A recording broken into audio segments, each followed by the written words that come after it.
Bridget, and this is my grandfather, Ted Sparks, and he is a professional stained glass artist. And I'm going to ask him some questions for the interview. When did you begin working with stained glass?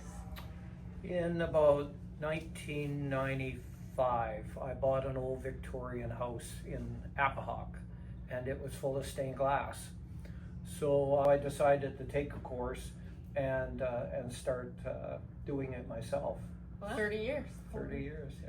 What kinds of safety precautions do you need to take, and what would you say is the most important safety precaution that you need to take when you're doing stained glass? Well, I would say that wearing safety glasses, you have to wear some type of safety glasses. That is probably the most primary and most important thing. What inspired you to pursue working with stained glass more professionally? I'm a professional instructor.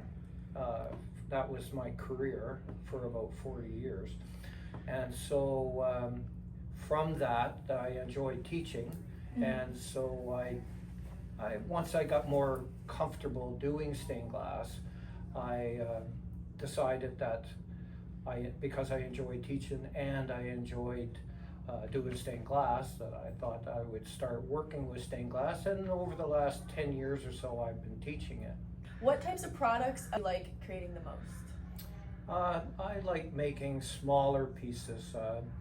The big pieces, the big panels like church windows, a lot of pressure involved in working with expensive stained glass antique windows that are 200 years old. So I enjoy doing that, but if I was to sit down to tackle a project, I like making small panels and sun catchers mostly. Yeah.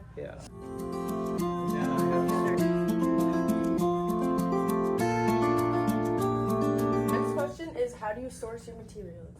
There's a stained glass store. There's some local stained glass stores in St. John and Moncton area, and online. I get certain supplies from online, but the majority of mine I buy locally. So what would you say is the most challenging part of the stained glass process? Wrapping the copper foil around it can be very tedious and time consuming, but I don't find any part of it really that torturous, because if you did, then you wouldn't enjoy doing it. What is the most rewarding aspect? When somebody sees my work hanging in a window and they say, "Oh my, who made that?" Right? I enjoy that. I enjoy people appreciating the work that goes into it, and especially after somebody who's taken the course and they realize how much time is spent just to make that one little piece of a little sun catcher or something, and then they appreciate the work that goes into it. So I enjoy teaching. I enjoy teaching people. Yeah. Could you share a very challenging work that you did, or like a current project that you're working on? Yeah. Okay.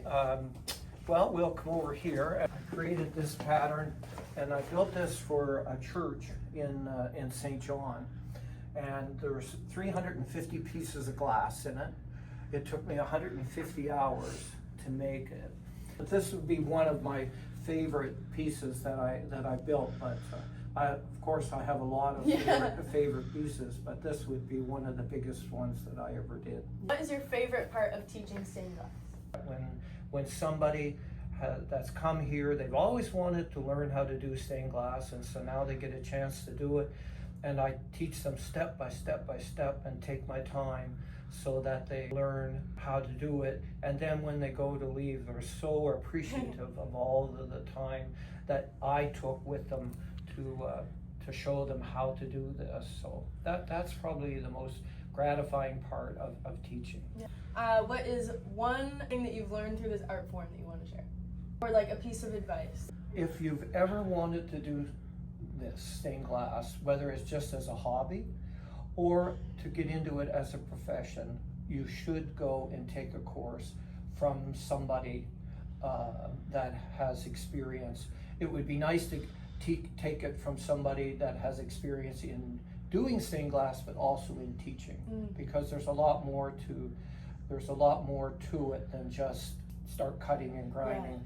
You should be taking a course from somebody that knows how to teach stained glass, because then it helps set you up to succeed. A good instructor will always set his student up to succeed, not to fail. Take the course from somebody that knows how to teach and has experience. Okay. Yeah. That's the end of our interview. Thank you so much. Alrighty. Thank you. That was perfect.